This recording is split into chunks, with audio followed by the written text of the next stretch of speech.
सातारा जिल्हा परिषद निवडणुकीचा निकाल जाहीर झालाय. सातारा जिल्हा परिषदेच्या 65 गटांपैकी 27 जिल्हा परिषद गटात भाजपने विजय मिळवलाय. राष्ट्रवादी काँग्रेसने 20 जागांवर विजय मिळवलाय, तर शिवसेनेने 15 जागांवर विजय मिळवलाय. यासोबतच काँग्रेसने 1 आणि इतरांनी 2 जागांवर विजय मिळवलाय. या निकालामुळे साताऱ्यात त्रिशंकू चित्र निर्माण झालंय. साताऱ्याच्या सत्तेच्या चाव्या शिवसेनेकडे गेल्यात.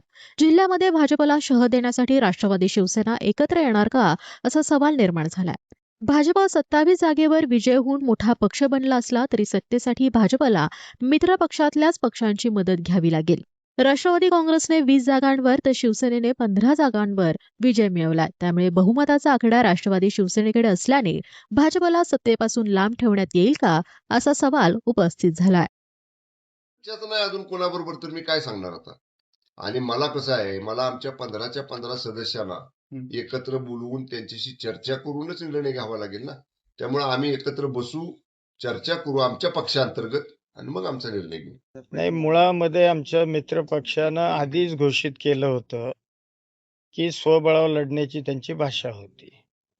त्यामुळं एकत्रित युतीकरणाचा या जिल्ह्यामध्ये त्यांनीच विषय संपवलेला होता. तरी सुद्धा आम्ही असेल, शिवसेना असेल, एकनाथ शिंदे साहेबांची आम्ही बऱ्यापैकी थोडीशी चर्चा केली होती. त्यामुळे चांगल्या पद्धतीचं यश हे सातारा जिल्ह्यामध्ये आम्हाला प्राप्त झालं.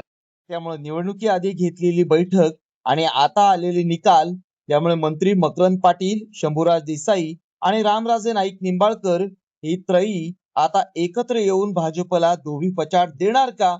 एवढंच नाही तर मित्र पक्षांमधील हा अंतर्गत कलगीतुरा जिल्ह्याच्या सत्तेचं समीकरण कोणाकडे झुकवतो हे पाहणंही औत्सुक्याचं ठरेल.